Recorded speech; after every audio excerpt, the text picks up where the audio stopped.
Good evening and welcome to the new Bugajski Hour. I am happy to be back in Pristina to examine important global and local developments that affect the lives of all Kosovars.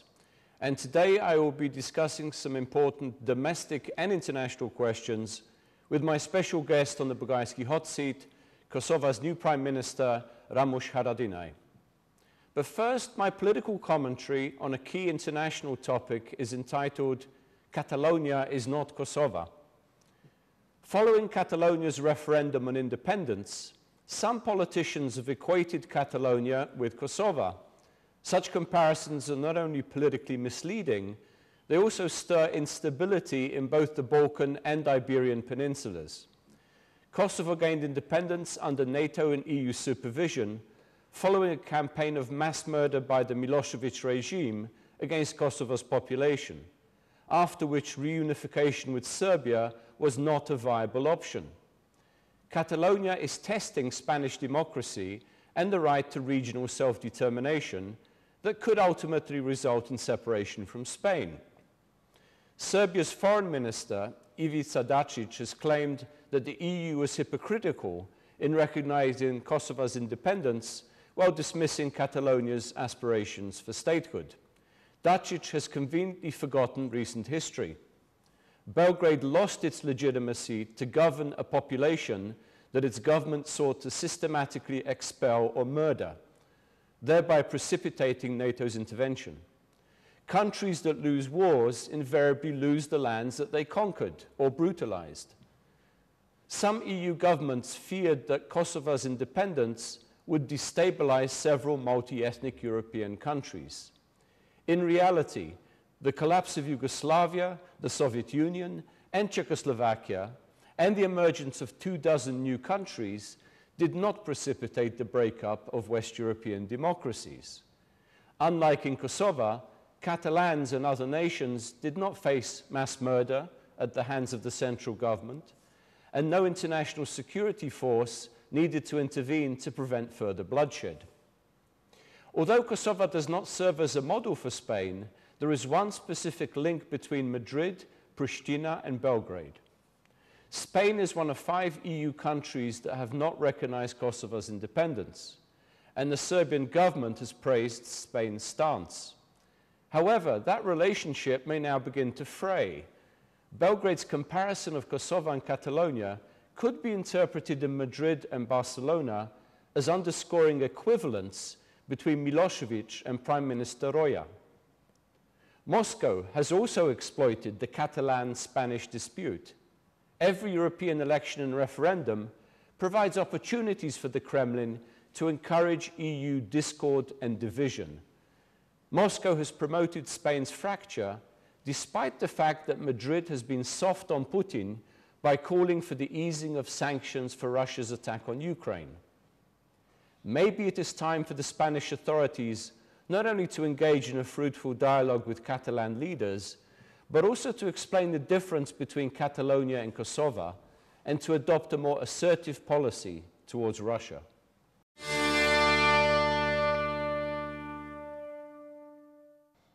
It is time now for the Bugajski hot seat with our special guest, Kosovo's new Prime Minister, Ramush Haradinaj. Thank you for joining me on the show. Thank you. A pleasure to be together. Janusz, nice having you in Pristina. It's always good to be here, and congratulations on the premiership and congratulations on the creation of a new government. Thank you. I'm wishing you a lot of success, but I have a lot of questions before. It's my honor. Thank you.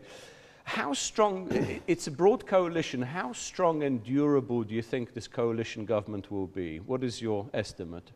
On numbers, we are quite short. We are only 62 votes.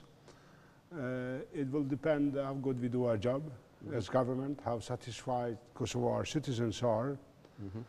But for this period of time, I think we could find out ourselves that it's a government that can deliver. So we are a government that is functioning stable. So you're confident that this will last, yes, this government will last? Yes.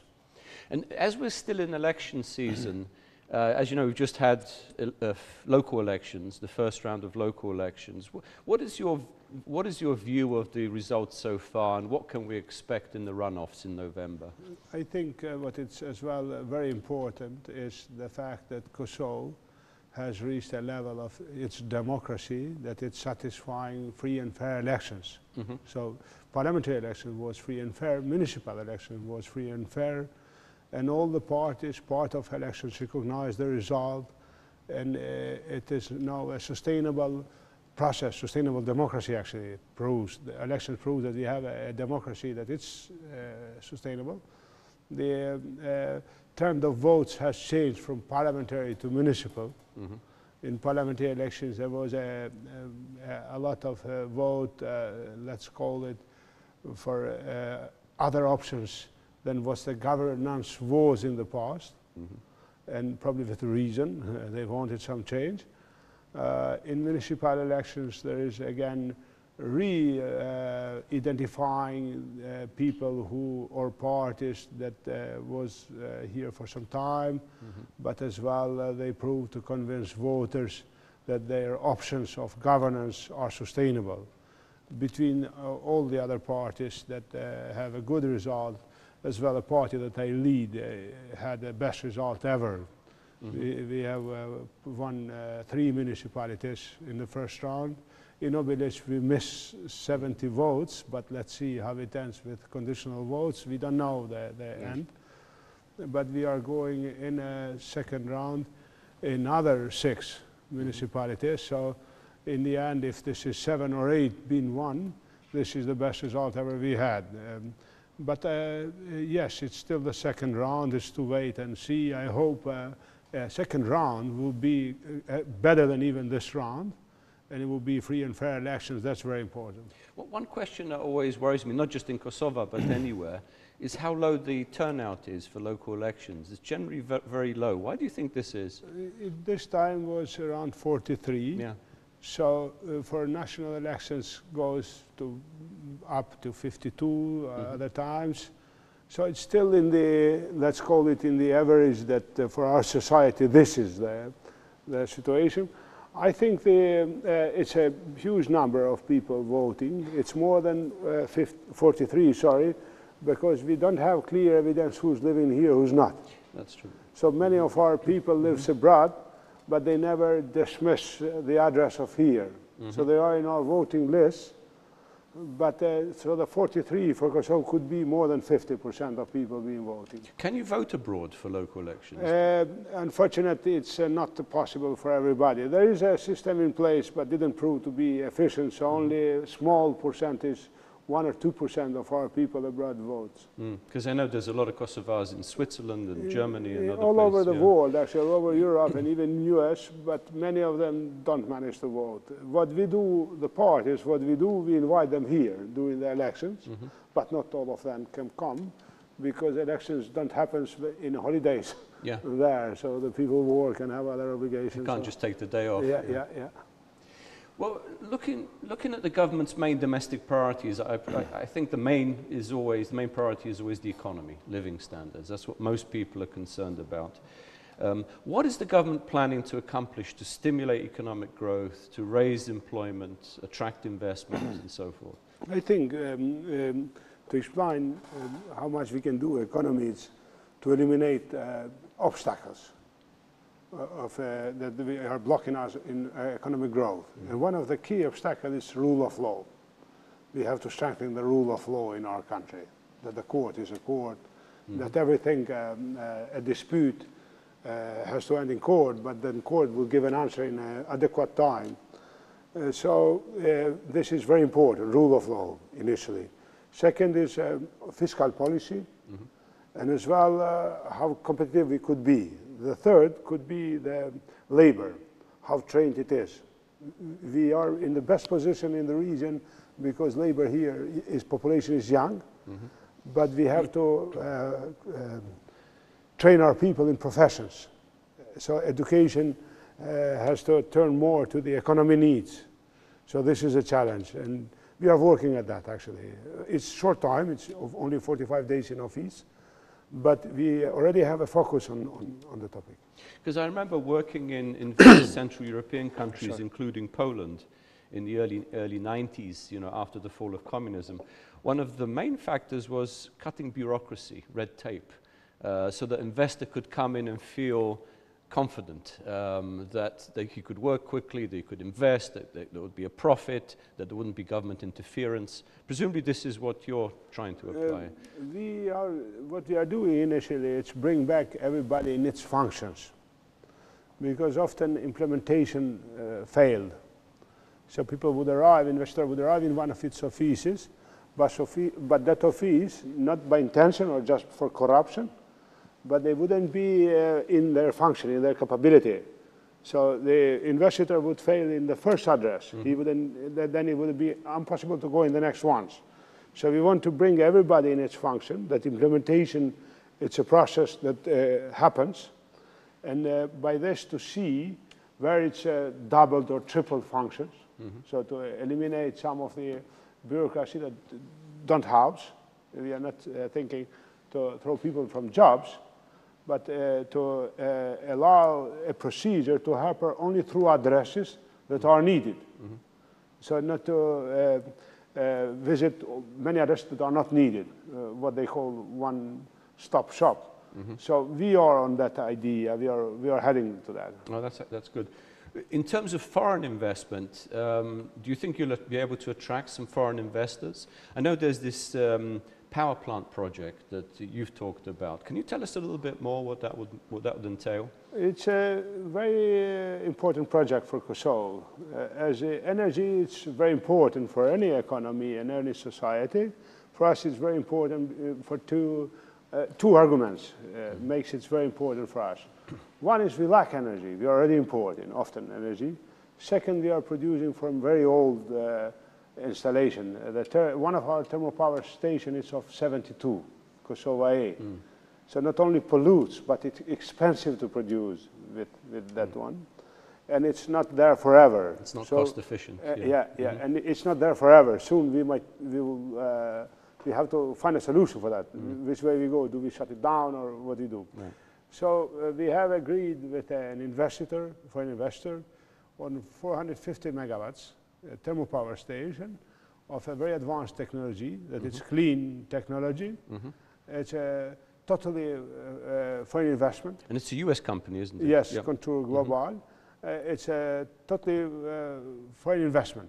Kosovo invests no money, and Kosovo is under preparations to finalize a contract, a commercial contract by this year, I hope. And I think yes. It will take then a year for a financial contract, but with a commercial contract preparation and everything could be starting, implementation already, because that's the guarantee for everything else. So with this, we would come in a sustainable situation on energy. It will take 4 years to have it producing, but still we are going ahead with that. What we would do is we would invest in a mine, but the mine will be Kosovo investment and Kosovo property in this case. So we will serve as well the Kosovo array, because we call it Kosovo array, the new thermal power station, but we would have a mine for our needs as well. Would this be environmentally, you said it's a cleaner technology that's used This now. is, in coefficients, is 40. The highest, what they call the super ultra or ultra technology is 42. Right. So what we have agreed is 40. It's in the top of clean technology. So it's even open the possibility of 42, but that would increase the price a little bit more. So we are discussing that. And this would create jobs as well for local people? Many thousands of jobs, and as well it would provoke an economic growth for surrounding economies, because such a big operation, this is a 1.2 billion investment.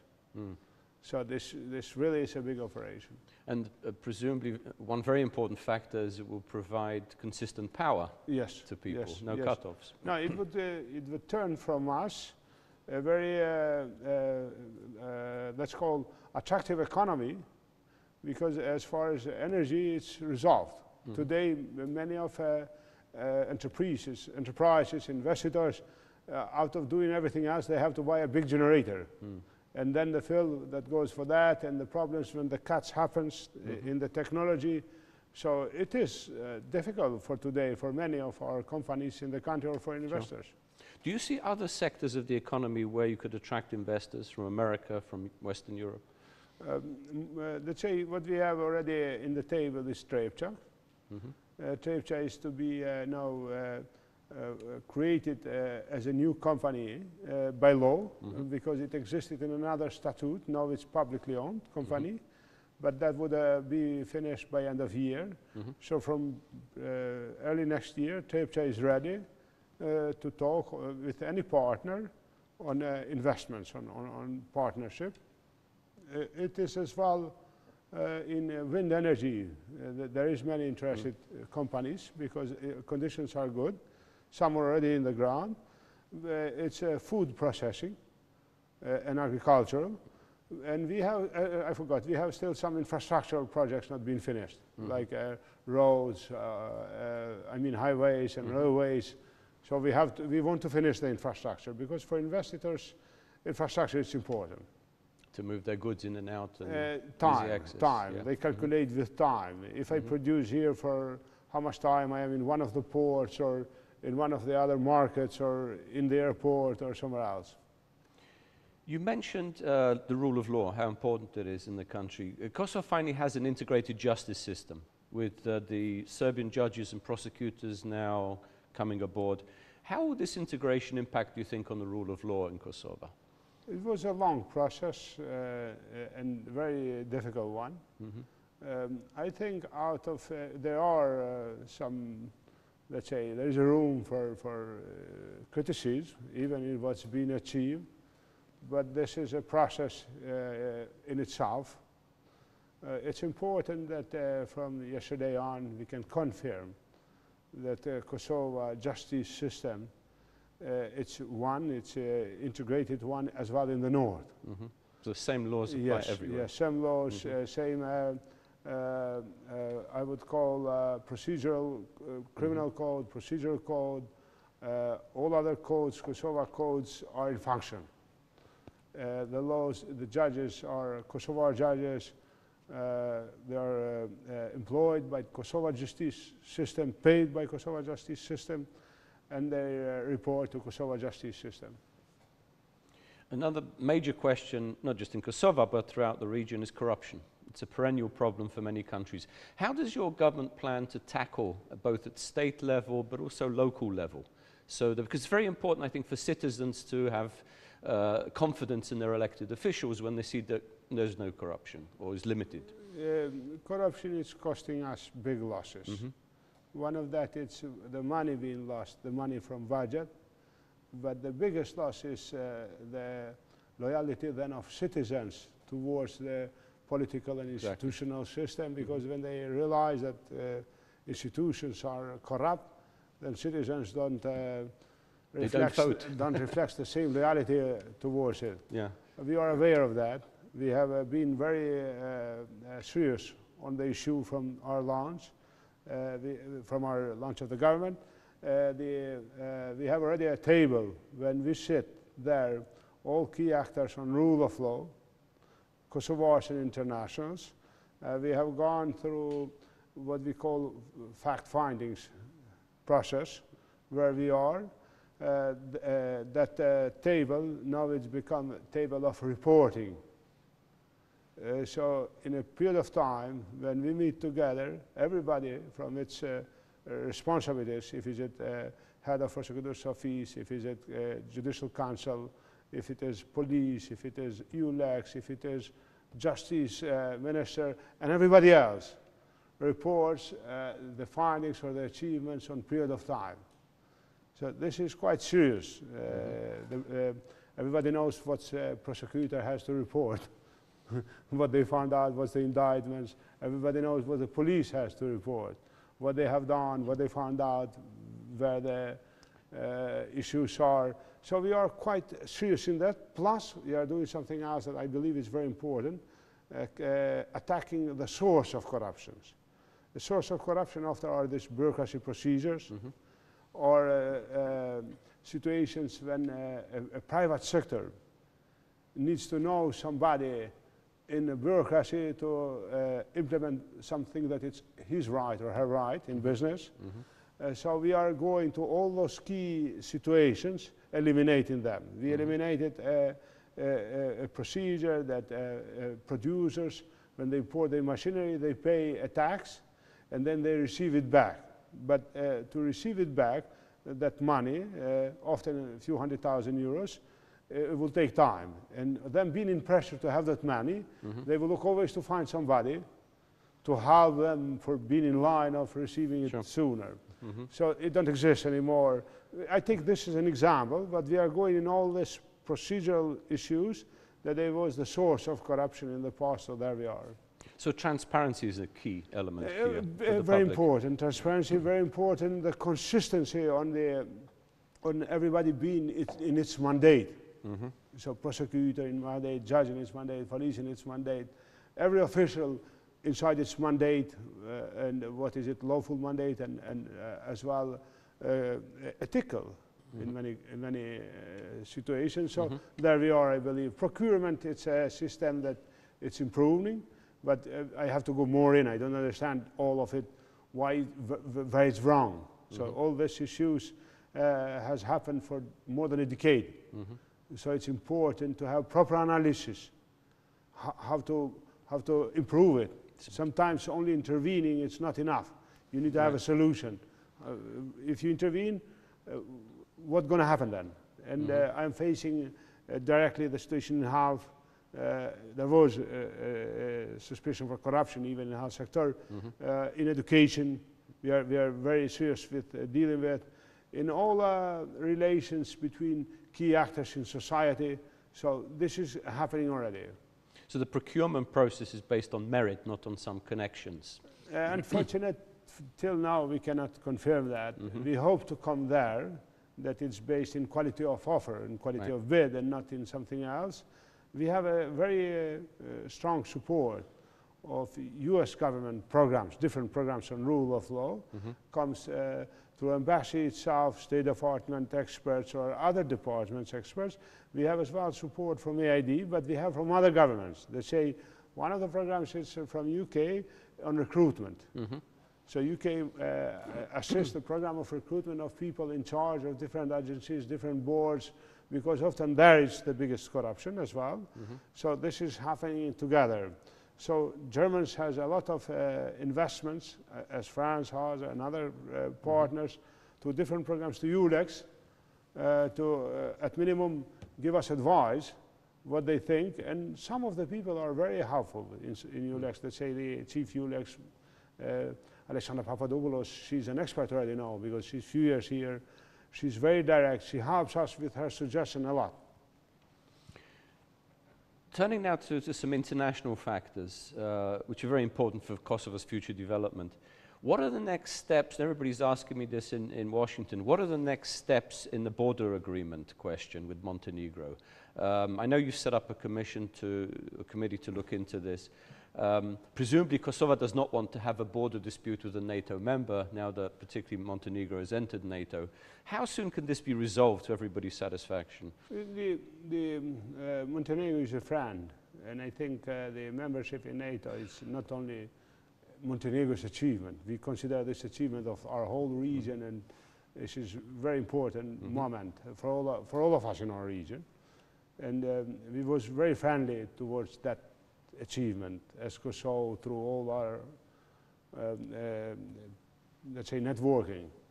On the border issue, unfortunately, it's a very inconvenient situation. We don't like that we are in this reality because it's an agreement being signed by both governments. In Kosovo, there is a part of our society that we believe that mistakes was made. Result of that, our parliament is divided. So there is no 2/3 for that. So I have what I did is I don't want to keep it there forever and hoping that once by miracle we have 2/3. So I did take not a very popular approach, especially towards partners, international partners.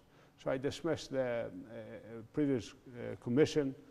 I dismissed the government, under my leadership, but we created a new one, and we gave them a chance to find out the truth on what the truth is on the agreement, on the border, on the line. It's this Chakor area, I think. Chakor and Kula. So as soon as they have the result, we would immediately approach initially political partners in Kosovo and political parties, including those from opposition, to let them know where we are. But in the same time, Washington and other friends to let them know, or Europeans to let them know, this is our reality. So in that case, we would approach Montenegro to let them know what our new developments are. If they consider that fine, let's renegotiate or let's talk again, yes. If no, we might end in arbitrage. Because we're talking about a very small area, aren't we? It is. People think, as calculation, that there are around 10,000 hectares of territory or land. But you're in touch with the Montenegrin government on I this myself question. personally know people of my cabinet, through my colleagues, yes. I don't want to reach them without having a clearance here what we have in hand. Once we know what we have in hand, I can reach them, and I will. And I would please as well all of France, and I would please Washington to help us to come to an agreement or to renegotiate it, to correct the mistakes that I believe was made, or to agree for arbitrage, because there is no other options. There is no agreement if not been ratified from two parliaments, from both. So it is not in Montenegro's interest or in ours to keep it always in contest, so arbitrage could be a solution. Well, you know, there's this linkage with the EU, visa liberalization, but there's also, I think, a linkage in Kosovo's progress towards NATO, having yes, this border agreement. This is a critical condition for visa liberalization as well. It's for Euro-Atlantic perspective of Kosovo. Exactly. But unfortunately, this is reality now. We are many of us in society that we have other opinion than this agreement. And we want to, in a respectful way, we want to resolve this with showing respect to all our partners. So this is why I proceeded with. I am not losing time. So in a particular period of time, this will be as final. What we know, what we have, what we think. From there on, we have to look a way out of where we are. A way out could be renegotiating and correcting it. We could agree on parts of the agreement, because not every part of it is disputed. But to correct where it's disputed, if Montenegro is ready, and by that ratifying immediately here in our parliament. If no, then we would end arbitrage. And I am asking EU and Washington, please recognize that this is progress. This is not anymore status quo, waiting there and no two-thirds. Yeah. So this is a progress so for visa liberalization for you and for your Atlantic perspective of Kosovo. Do you think there's a timetable? Have you set a sort of deadline when you want to see this? By the end of this year, we would know where we are, I think. It is not only to be now taken by date, because this expertise, it's needed. Experts are there. So I think it's realistic to expect that by late this year, we will know where we are. So if Montenegro agrees to renegotiate, fine. It takes what it takes, and we vote in parliament. If no, I think the only thing left is we are not going in a war between each other, but the only thing left is then arbitrage. International arbitrage. Yeah. Well, there was a similar case with, I remember, between Croatia and Slovenia, remember, which was finally resolved through international arbitration. We know it's not a likely solution, but we have no much room. So we have or renegotiating or arbitrage. Another question, both domestic and international, the Association of Serb Municipalities, is that going to move forward, do you think, through Parliament? How do you see that developing? I know you have the Srpska lista in the government, important for your majority in Parliament. Is that going to affect the discussions and implementation of that agreement? With Srpska lista, we haven't talked on political issues, like association of Kosovo, Serb majority municipalities, or very political issues. We haven't talked on them. So we have agreed on governance responsibilities, mainly by a program of government. So we have adopted the Ahtisaari because it's very important to present the chronology of this. We adopted Ahtisaari hoping this is the last thing, and that China and Russia will recognize our independence vote in Security Council and Serbia. Nothing like that happened. We implemented Ahtisaari. We adopted 2013 agreement, again hoping that this is the final point. Not much happened. Okay, some products came. So Kosovo is ready to finalize dialogue is with recognition. So recognition between Kosovo and Serbia. So this is not anymore the time of talking this or that. So all these questions are kind of, let's call it sub-questions. And a lot of time was lost. So now we are interested to sit with our neighbor on recognition, to talk on the final goal. And yes, our constitution has a room, or it's agreed due to our constitution to have a Serb majority municipality association, but it's not a third power. It is more coordinated body. Not an entity or some sort of federal unit. No, it is not. It is not. Do you think the US should be more involved in your relations with Serbia to try and, as you say, move the process towards normalization, bilateral recognition?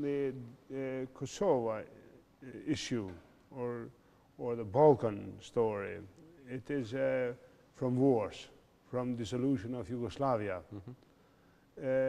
So US was and is the leader of resolving that crisis and the disputes that arrived after the crisis ended.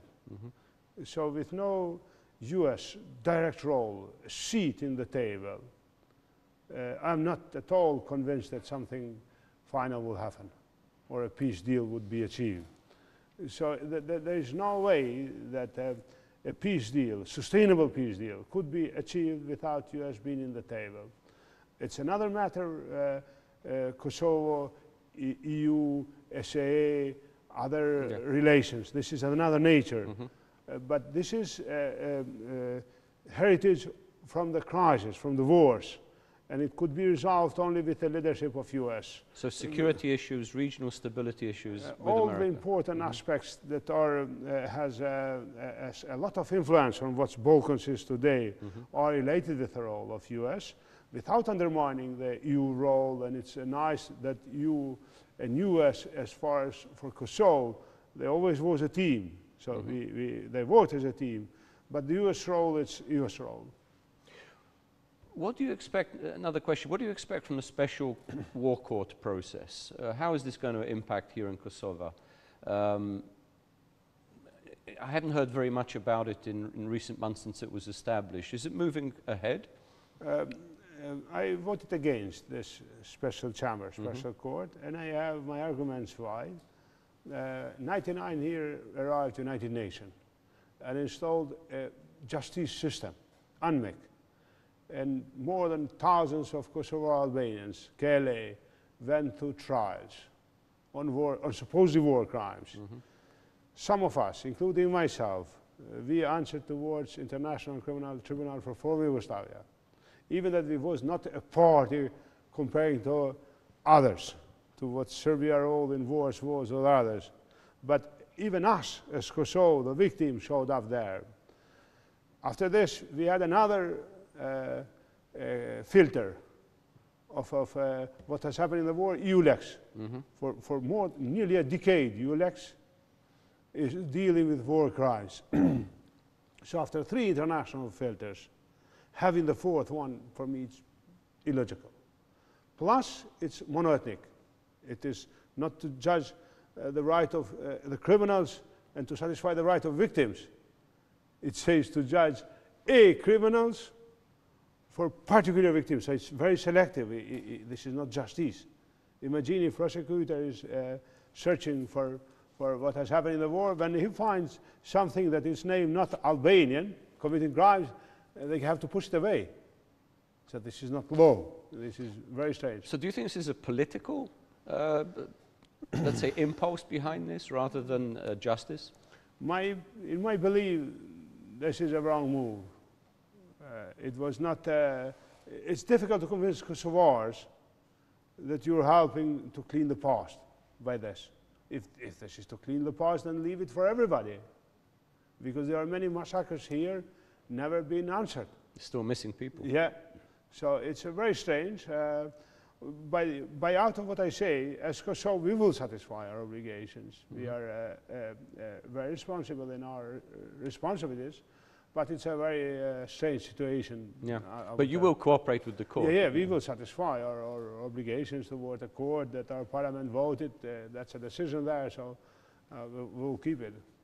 Going back to the security issues, which I think in the long term are extremely important, you're committed to developing a military, a Kosovo, normal Kosovo military, one that will eventually be able to integrate with NATO, like all the Central and East European countries. What steps during this administration do you think you'll be taking to help transform the Kosovo security force into a fully fledged military? Our force, it's already an army. It's a real army. It's been trained by armies of NATO. There is a NATO mission in our security force ministry. They work closely with our colleagues. All its training and programs and capacities are of a military. So now we are not talking to create it, we are talking to mandate it in what is it. So constitutional mandate. It would be different if we would be asking to have an armed force. That would be another question. What we are talking today is to mandate it constitutionally in its function. So that's why we are very happy that Kosovar Serbs are showing more and more trust in KSF. More than 200 of them are members of KSF today. Other ethnic communities are in, and they as well, if you talk today to them or to their parents, they really are happy. So this is a force with perfect record. No inter-ethnic incidents ever. No bad record on corruption or crime or involvement, none, for 10 years. So it's ethnically integrated. 10 years, there is none, nothing black in this force. Well recognized and well respected by all experts that are working with them. So we believe to be able to satisfy the needs that not only our society has, every society now is receiving some more threats than usual. And those threats are enemies of everybody here. So it's a terrorism, it's organized crime related with plots and with instability that we saw even in our region once in Montenegro lately. Coup attempts. Yeah, so we have to finish our security umbrella. So this is very important. But we want to do this in coordination with NATO. So we are fully interested that this is done with NATO, with US, with our partners. But we need a dynamic. This is not a process with no time frame. It should be a time frame how to arrive there. So basically you have to work with the Serbian population here, the Serbian leadership, to convince them that this is a good thing for them as well as for the country? As practically they are convinced. Now are some political arguments more, but practically Kosovo citizens, many of them are in itself the witness of what KSF is. We don't go anymore to tell to their families or to their communities what KSF is. They tell it for what the KSF is. Another international question, and I've got a couple of questions left. Our time's beginning to run out, unfortunately. The 5 countries of the EU that do not recognize Kosovo, what could be done to convince them that they should? In other words, that there's unanimous support for Kosovo's independence. It has to be joint or teamwork. part of it, it's our job, part of it, it's our allies. It's not good to leave Kosovo alone. Kosovo is not finished business yet. And some of the challenges are beyond of our capacities. So yes, we can take a more proactive approach towards those nations, those governments, towards their intellectual elite, cultural, business, and help the decision makers to decide for recognition. But a lot of it as well depends in energy that our partners put. So including the United States. The United States especially, but as well respected nations in EU and decision makers in EU as well are important, because if EU is now a political union and members of EU don't recognize Kosovo, they delay EU progress in Balkans. So this is kind of a, let's say, controversial situation on this case. We want to be more proactive. I think with Greece there is some progress, with Romania some, with Slovaks we have to see how far and how. Cyprus it's related to Greeks, and if Greeks makes more progress, we hope they follow. With Spain it's more complicated, unfortunately. Probably Spain will be after Serbia. As it looks now, yes. I have last sort of set of questions I have is on Russian policy in the region. We're very focused now in Washington on what Russia is up to, not just in Europe, but also in the United States, interfering in elections, corrupting politicians, gathering compromising material on officials and so on. Now, Moscow is clearly exploiting its links with the Serbian Orthodox Church, with NGOs. It's promoting a media in the region. What impact is this having on Kosovo, would you say? I think the Kosovo, it is US zone, US, NATO zone. When I say this, I mean in many parameters, this is very sustainable society. Friendship with US, it don't comes from just some joy. It comes from very difficult times when our lives was saved. So this is friendship for all days, not just for good ones. Kosovo has its destiny and its European nation, wants to be part of Europe. So there are some limits to how far Russia can influence Kosovo or Albanians in general. But yes, we realize there is an energy coming from Russian perspective towards our region. Often they don't reach Albanians or Kosovo, but they stop somewhere in the neighboring territories or reach other people hoping to influence it towards Kosovo. We have no sympathy for their approach. Their approach seems not to be helpful for our region, political or security or more. So we have no sympathy. So we are very committed not to allow ourselves to become an influential zone of Russia because it's against our interests totally. Well, one of the methods that Moscow uses through various proxies is what we used to call disinformation or fake news. In other words, that Kosovo is a failed state, it's a state in conflict, it's unsafe. How should the government and the people of Kosovo counter that propaganda? We have to be proactive. We have to be proactive towards public opinions of different nations, to media, to intellectual elite elsewhere. Plus, we have to be serious in our job here. We need, but substance of Kosovo, it's sustainable. We have our challenges. We are a young nation, young system. We suffered from we made mistakes, but the direction, it's true. So we are a Euro-Atlantic nation. Worldwide, we belong to the world led by US, and our foreign policy is that one. So when we say led by US, then we aim as well standards in democracy, in rule of law, in freedom. And in this perspective, our commitment towards you is real. It's not with ambiguities. like other neighbors does. So I believe we are more protected because of our beliefs, whom we are, for what we stand for, and not for how good we are structured.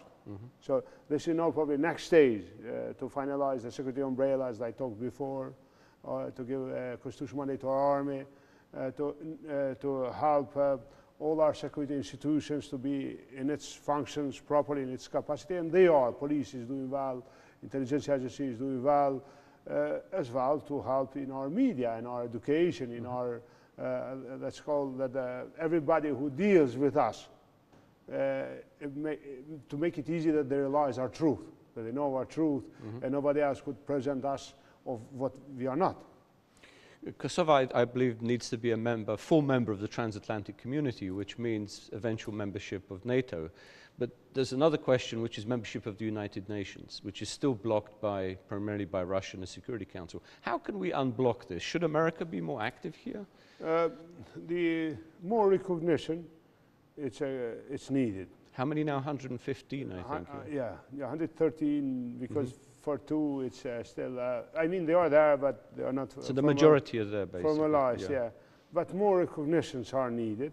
We have to work at that. I remember when we used to talk to Congressman Engel, who's a great friend of Kosovo. He was always using every meeting of leaders from Latin America as well to ask for. So we need more friends. He still does. Yeah, we need more friends to do that everywhere, and in continuity, because recognition helps. However, a dialogue that ends with recognition, Kosovo, Serbia, it's needed, because this is kind of a final solution. So we are interested in that, and this is only in hands of US. It cannot happen without a US role directly. We've come to the end of this show. I want to have you on in the future, once the government is in office for a few more months, and wishing you every success for Kosovo, both domestically and internationally. It was very nice to be able to talk together on very important issues. Thank you, Janusz, and with pleasure next time. We'll be back. Thank you so much. Thank you.